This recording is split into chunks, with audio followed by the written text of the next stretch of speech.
Good night. Asia Mahar here. Are you with somebody with BPD right now, or suspected BPD, or have you been with someone with BPD? Is it over? Are you still recycling the relationship? Maybe it's been quite a while and there's been no contact from your ex, and or you're someone who went no contact from a BPD ex or somebody with BPD in your life in any other relationship type. Are you somebody who has or did in the past or is now on all those websites, the ones where everybody's writing about their experience, etc., which makes sense in a way because people need to get it out and people want to figure it out, and you feel like, wow, I've had so many clients express to me, they go look at those type of websites and they're like, wow, I just can't believe all these people are saying exactly what I went through, with somebody, and it's the same, and then sometimes people get more involved, and they might be communicating through those type of sites, message boards, things, answering questions, opinions, whatever the case, whatever it is. And then you start to feel like, wow, me too. And maybe this is something that happens initially for people, but is this something that you're new to and now like that's very helpful? Or is it something that maybe you're not so new to it, but you've been doing it for maybe like a really long time or a significant amount of time? Because when people do that, it gets in your way of healing. It gets in your way of trying to take care of your own situation and especially focus on yourself, and then getting into some work in a healing recovery journey to be able to break that trauma bond and heal the codependency and family of origin work and heal the inner child that's so a big part of how you end up with somebody with BPD. And it's unconscious for a lot of people with codependency or counterdependency. There's something else that happens when you're writing in all these places, I don't even want to name them. I think you know what I mean. So when you're doing that and you're like, oh, my borderline did that too, or whether it's a male or female with BPD, because yes, there are males with BPD out there too.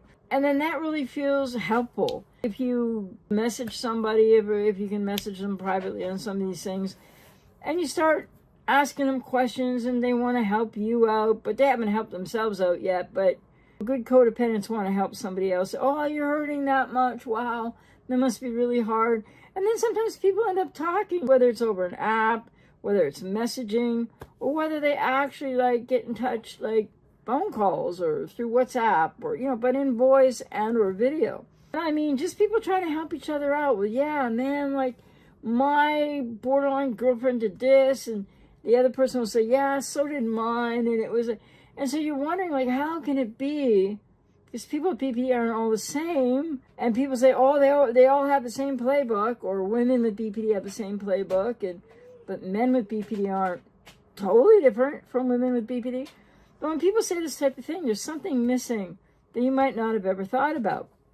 And if you're really involved in these messaging, whatever they call places, and you're writing back and you're asking questions, you're getting answers, people are answering, can be a ton of misinformation is one thing to be really careful about.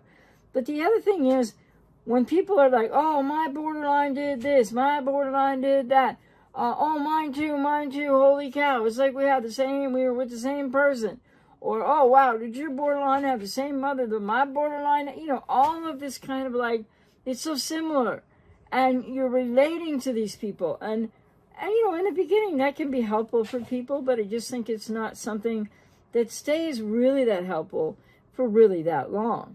But here's the thing that you might not have ever thought about if you're still involved with these websites, or if you were, or whatever the case is. And some people are over there writing, how can I make this work? And what is borderline personality? So just some basic things. What people don't realize that they're doing in all of this sort of camaraderie and understanding.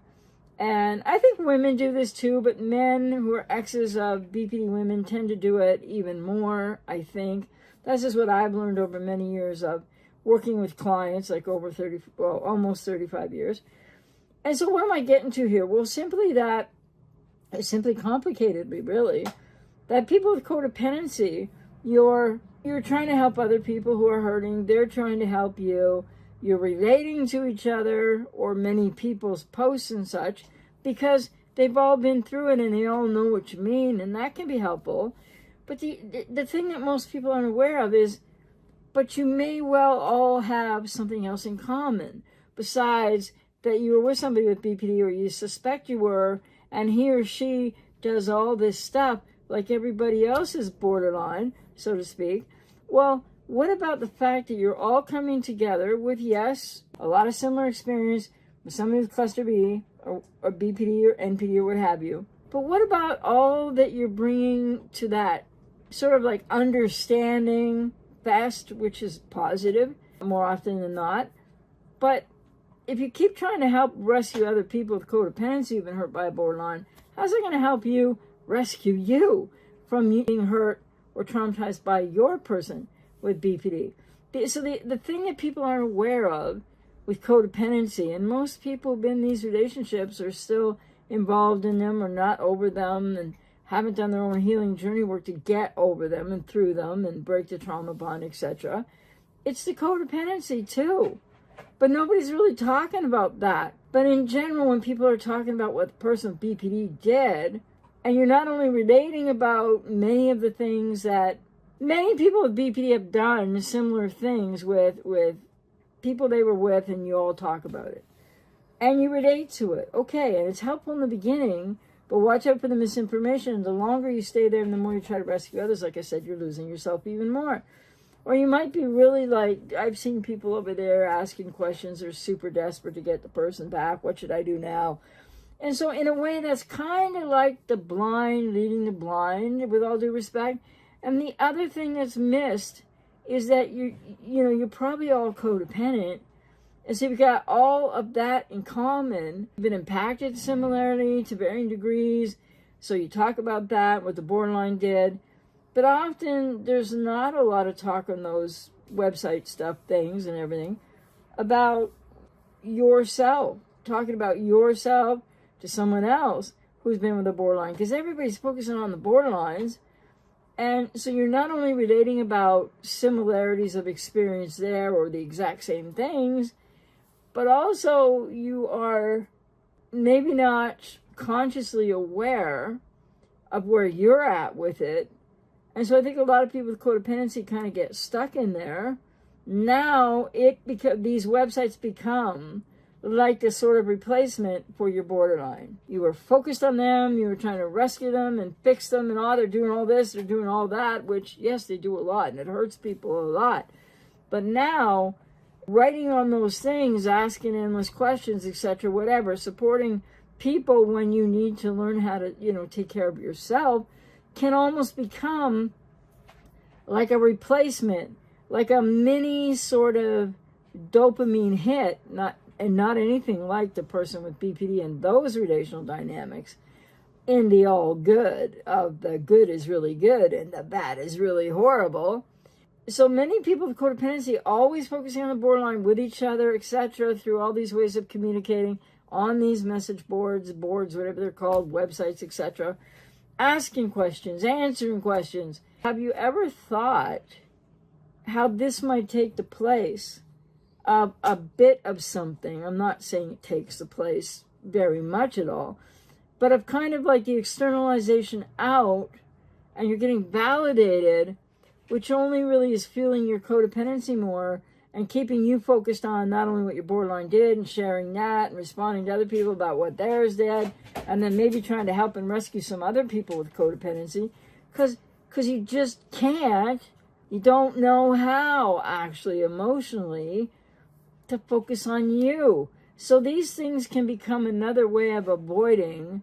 So if you got discarded, let's say, or you're not sure it's a final discard, but you got ghosted, and they won't contact you, and you can't hoover them, and you've tried, but nothing works. And this is just one reason why somebody would go to one of those websites and such. Well, the thing is, the website and the interaction and the trying to rescue others and the seeking of external validation by what did others go through, it then can take the place of the borderline and a bit of a dopamine hit or a bit of feeling understood And then that can become an excessive focus for people. And then they're just sort of in this no man's land of, well, might not have that person in my life now, might not want them in my life anymore, but like I still love them and I don't know what to do and I can't live with them and I can't live without them. But you're ignoring yourself at a time when you're in a lot of pain and you need to be able to get into a healing recovery journey to work on that pain, because otherwise you're just going to go in these circles potentially for quite a long time. So have you ever thought about that? What do you think about that? In your experience, maybe whatever you did do on these websites or you didn't, or why you got really ensconced and involved in them, or why maybe you didn't at all. Because what do you think about the reality that you're not only getting a whole bunch of misinformation and whatnot, but you might really relate to some people who've been through what you've been through, and there can be a lot of sort of commonality there, but there's also the commonality of externalizing out from codependency and sort of not wanting to look at oneself because not really knowing how emotionally. And it's hard to sit with self. Most people after these relationships, or they're on off, you're still invested, can't do it. Need to learn how to do it actually in working with someone like myself. I'm out here to work with you if I resonate with you. And the thing is, so have you ever thought of that?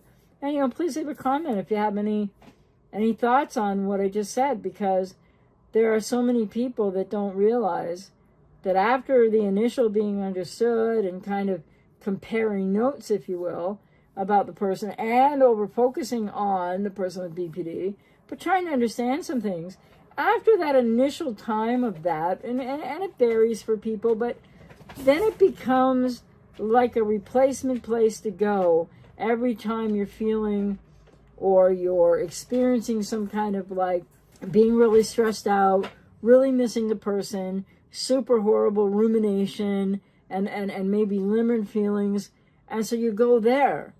And it's like, but that's not going to help you to change how you're feeling after a breakup, or if you're still relationship recycling, or whatever you're talking about with all these people, whatever you're sharing, the commonalities with the person BPD who you were with or who is in your life or who's a relative or whatever the case, what they're doing. Ever thought about how being too involved in those message places, question answer kind of websites, is really doing you more harm after a certain period of time than it's doing you any more good about learning what you initially needed to know? And then often, like I said, people with codependency will start trying to rescue each other, and then you're all lost. Anybody been through that? And if you can relate to that, are you still there? Do you still feel like you're lost? Do you feel like, are you aware that you might be using this kind of continued posting and responding to others' posts as a way of still avoiding yourself? So I think it's a really important thing for people to examine. And after a while, whatever that might mean for many people, but after very long, it's hard to measure, then really the reason to stay involved in those websites is going to be not helping you as much as maybe in the beginning, learn about the borderline, etc., what you've been through, comparing notes with other people. And then it's going to start to really accrue a really negative impact on you, whereby you're staying stuck in all of this focus on the person with BPD and or other people and what they're saying about it. And you just keep communicating together with all these people. But how's it helping you? So if you haven't thought about it, it might just be something to think about. Take care.